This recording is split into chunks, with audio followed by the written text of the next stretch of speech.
Guten Tag, WAP. This is Mr. Linegar. Let's make history today as we go over Unit 5, Day 1. This unit is review. Today we're going to be reviewing Unit 0, which is like the precursor, like it's everything before 1200 CE. It's the context unit.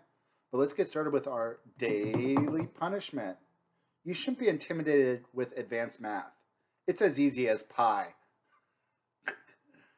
Advanced math, easy as pi, 3.1, blah, blah, blah. All right, this is a overview of the unit and the big things that we went over. Let's, for foundations in classical, let's get started and start going over some of the big things you should remember from Unit 0. The Neolithic Revolution happened in 10,000 BCE.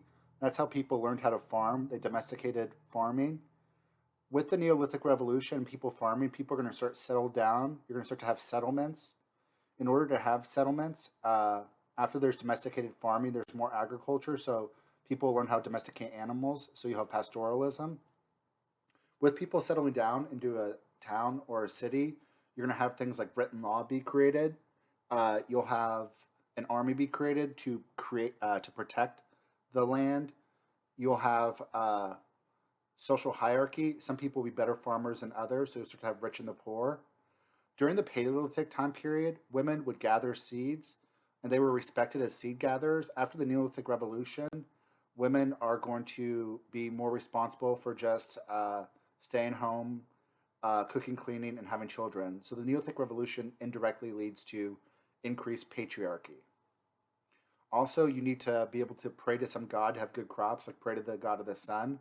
So the Neolithic Revolution also leads to a new religion, anthropomorphic polytheism. Anthropomorphic polytheism is a religion that the gods have characteristics of nature and animals for them. So like Zeus, the god of thunder. Amun-Ra, the god of the sun. Even before anthropomorphic polytheism, in some tribal societies and nomadic societies, you had animism. In animism, you have localized spirits of an area. So you might have a spirit of a river near you, like the Trinity River, that you pray to. Animism is very naturalistic. If you ever saw the movie Pocahontas, Brother Bear, those are both animistic. You see animism in more tribal societies, Amerindian societies, some African societies are animistic. We have very localized gods. Let's talk about some of the major trade routes during this time. You have the Indian Ocean Basin, which was on the Indian Ocean. In order to trade in the Indian Ocean, they had to navigate the monsoons. They created things like dhow ships, lateen sails. They traded things like spices and cotton. The Silk Road was a path that they took from China all the way to the Middle East. The Silk Road will be traded by Chinese dynasties like the Han, the Tang. The Silk Road will have often conflict with nomads. It will lead to interaction. Sometimes the nomads will be paid tribute to protect the roads. Sometimes the nomads will provide tribute to the strong Chinese dynasties. The Silk Road also leads to the spread of things like technology, gunpowder, the printing press, disease, the Black Death, and luxury goods like silk, porcelain, etc. You have the Trans-Saharan trade route, which is in West Africa, Northwest Africa. The animal, the camel, is going to be brought over there, which is going to allow the Trans-Saharan trade route to be used.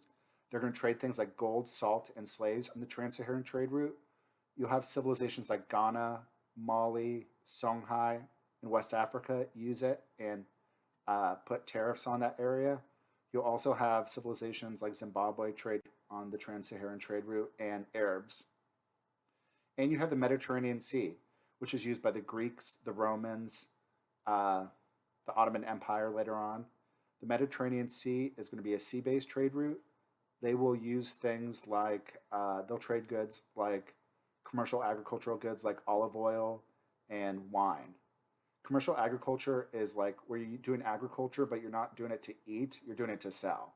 So like you're not making the grapes to feed your people, you're doing it to make wine so that you could sell that. Let's talk about India next.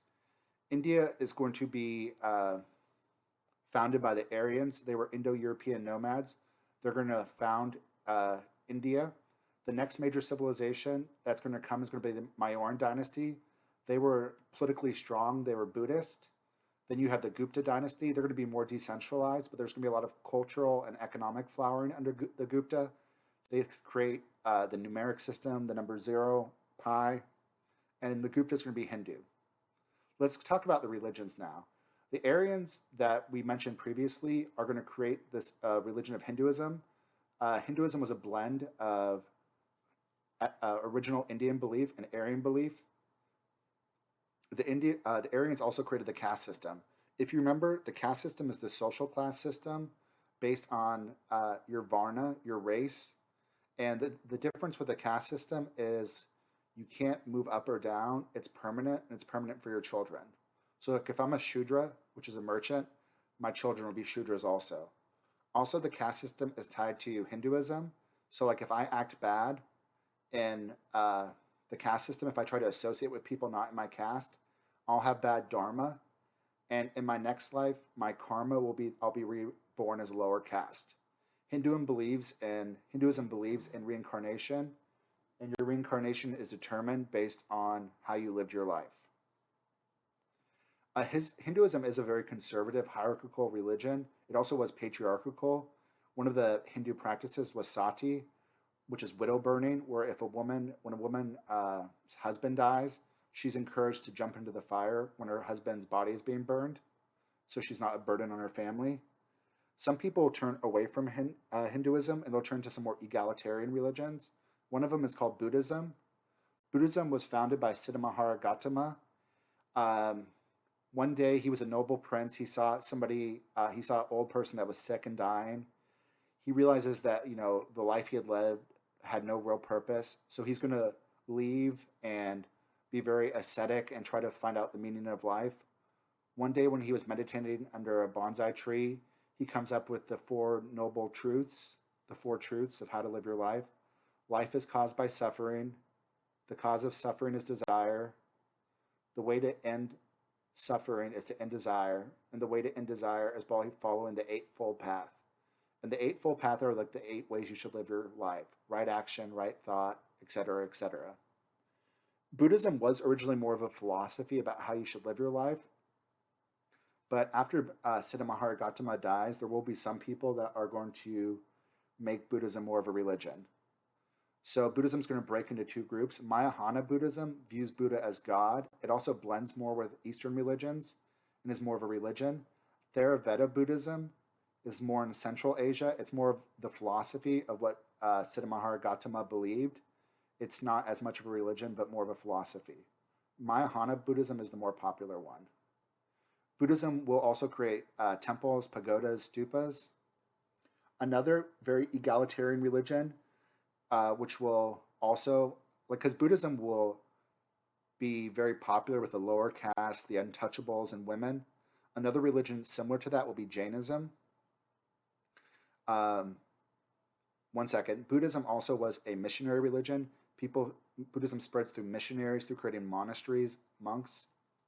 Now Jainism. Jainism is another religion founded by Jain. It's a very egalitarian religion also. Jains are vegetarians. Their big belief is every life has everything has a soul, and they believe in complete nonviolence to everything. So Jains are vegetarians. They believe in complete nonviolence. I talked before about Jainism, like when they would walk somewhere, they would sweep in front of them so they didn't make sure not to step on bugs, because bugs have souls. They would when they drank water, they'd put like a cloth on top of the water to make sure they didn't actually drink any bugs. It's a very ascetic, a very hard religion to follow. Jainism was actually before Buddhism, but people turned to Buddhism instead of Jainism just because Buddhism was a little bit easier to follow. Let's talk about China. The big thing you should know about China is the dynastic cycle. There's a lot of Chinese dynasties, and even though you need to know individual things about them, there is a pretty generalization about how the Chinese dynasties go. It's called the dynastic cycle. A new dynasty rises to power. The dynasty defeats its enemies. Then you start to see problems. The dynasty starts having corrupt officials, corrupt bureaucracy. There starts to be natural disasters. There's a civil war. There's a new dynasty that gains power and is given the new mandate of heaven. And the mandate of heaven was the idea that when a dynasty rises and gains power, they're given a mandate from the gods to rise. The mandate of heaven was created by the Zhou dynasty to justify them overthrowing the Shang dynasty. But you should definitely know the mandate of heaven and the dynastic cycle. Some of the early Chinese dynasties were the Qin, they were legalist. The Han, they were Confucian. They traded on the Silk Road. They were the first really strong Chinese dynasty. And the Tang. The Tang was pretty powerful. And they had a lot of economic and cultural developments. They did Neo-Confucianism, foot binding.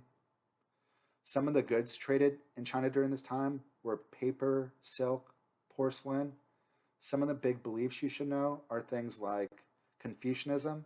Confucianism is a philosophy based on respect, based on the different social groups respecting each other, like the 5 relationships. The child respects the parent, the wife respects the husband, the friend and friend respect each other, the subject respects the ruler, and the younger sibling respects the older sibling. Confucianism is about education. They created the Confucian bureaucracy, the idea that in order for you to get a job with the government, you have to take a test. Confucianism is very ethical. The whole goal of Confucianism is for you to become Junzi, which is a superior individual. And you do this by practicing different ethical beliefs like Ren, Li, and Xiao. And that's humanity, like humanity for your fellow humans, filial piety, respect for your elders, and humanity, Ren, propriety, Li, and filial piety, Xiao. We talked about Confucian bureaucracy, which is going to be one of the big things Confucianism stress, along with respect, to focus on education. Taoism is going to be kind of an inverse of Confucianism. They believe in being one with nature, withdrawing from the government, like trying to interpret and meditate on, like, why does the little leaf blow in the wind? Taoism believes in yin and yang. One of their big beliefs is wu wei, which is like withdrawal from the world, withdrawal from the government, where in Confucianism you're encouraged to join the government and help society. Legalism is a strict philosophy that believes people are naturally bad and you need to have harsh punishments, strict authoritative governments to prevent people from acting up. Let's talk about Western Europe and Christianity. Ancient Greece, which the city-states are the first civilizations we talked about. The Greeks were divided into city-states. Then you have the Roman Republic, which were some of the first ones that created the separation of powers. They had the tribunes, the Senate, and the consuls. The Roman Empire will come next, which conquers most of Western Europe. In the 300s, the Roman Empire will break up between the Western Roman Empire and the Eastern Roman Empire. The Western Roman Empire will collapse by 476. The Eastern Roman Empire will survive and will become the Byzantine Empire. There were some pretty big philosophers in Western Europe. Socrates was the one that came up with the Socratic method, trying to understand yourself he kept asking people questions to understand why they believed in that thing. For him, understanding yourself and your reasoning was the most important thing. Plato came up with the idea of forms and those like higher truths with forms. Aristotle was the one that did the scientific method. He was much more rational. He's like the father of biology and stuff. The first monotheism to develop was Judaism around 2000 BCE. Judaism was an ethical monotheism. They believed that the Jews had a covenant with Yahweh, with God. Their books were the Torah. Christians call them the Old Testament. In Judaism, they do believe a Messiah would come. There will be a new religion coming from that called Christianity. Christianity believed that a person who died around 32 CE, Jesus of Nazareth, was the Messiah. He was the chosen one from God, the Son of God. After he dies, one of the people that's going to spread the gospel is going to be Paul of Saras. He's going to use the Roman roads to spread Christianity throughout the Middle East and Western Europe. At first, the Christians will be persecuted, But what's going to happen is uh, in 313, Constantine the Great will grant tolerance for the Christians and will make Christianity eventually the official religion. He'll grant tolerance for Christians. Let's talk about the Middle East and Islam. The first group of people in the Middle East were a nomadic tribe called the Bedouins. There were a lot of merchants in them. There were a lot of rivalries between tribes and vendettas between tribes and clans in Bedouin society and Arab society. Because of this, there was a lot of warfare. Bedouins were originally polytheistic. What's going to happen is one of the Bedouin merchants there, Muhammad, is going to have a vision from the angel Gabriel. He's going to be told different beliefs, so there's only one God, Allah. Eventually, his followers will write down some of his beliefs. He's going to start spreading his beliefs. He'll be kicked out of Mecca, and he'll flee to Medina with him and his followers. That's called the Hijra. Eventually, him and his followers will take back Mecca, and they'll conquer big parts of the Middle East. The big books that will be written are the Quran, which are his teachings that were written by his followers, and the Hadith. The Hadith are sayings of Muhammad. Some of them were written hundreds of years later, so some of them are less reliable than others. The big 5 beliefs in Islam are called the 5 pillars. There is one God, and Allah is his name, and Muhammad is his prophet. Fast during Ramadan. Pray 5 times a day. Tithe in your mosque. And go to Mecca once in your life. Muslims will also be moderately tolerant to non-Muslims. Christians and Jews they consider people of the book, and they could practice their faith if they paid a religious tax, a jizya. After Muhammad died, there was no other prophet. The leaders of Islam would be called the caliph, and he's like the political and religious leader. The first 5 caliphs, all Muslims agreed on. This is called the Rashidan or Orthodox period. After the last caliph, Ali, died, he was the nephew of Muhammad. He was killed, and there's going to be a split in Islam between the people that thought that you had to be related to Ali to become the rightful leader of Islam, because Ali was related to Muhammad. The people that thought you had to be related to Ali and Muhammad were called the Shia, and the Sunni were the ones that believe you did not have to be related to the Prophet to become the Caliph. There'll be a new Sunni dynasty that will rise from the Rashidan period, the Umayyad dynasty, which will conquer parts of the Middle East and North Africa. They'll be Sunni. Let's lastly talk about some periphery civilizations. The Olmecs will be a Latin American civilization. In Mexico, they'll create giant heads. They'll worship corn. They'll create calendar. They'll do human sacrifice. One of the big city-states in Mexico is Teotihuacan. They created those big pyramids and temples to the sun and moon god, where they did human sacrifice. The Mayans were probably the most important one. They were also in Central America and Mexico. They did huge pyramids. They did a calendar system. They did sacrifice. They did slavery. Part of the reason they did slavery was to capture enemy people, to sacrifice them.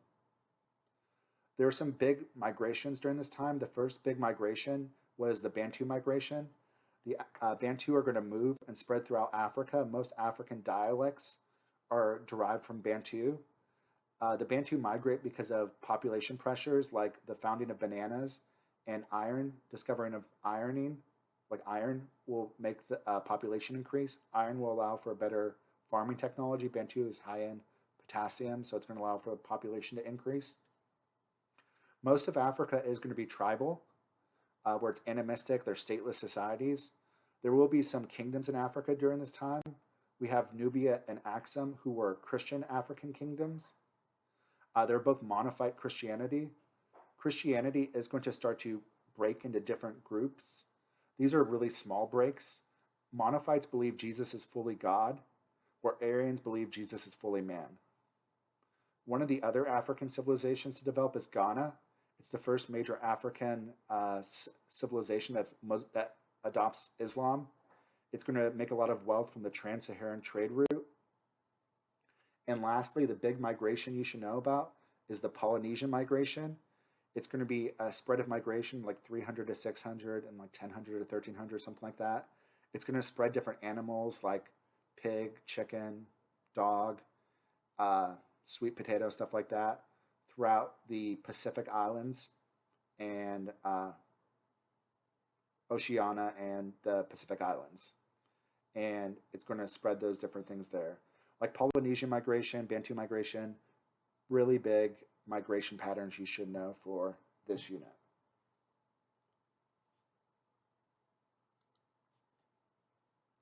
All right, guys, that's all I have for you for today. Until next time, deuces. Deuces, deuces.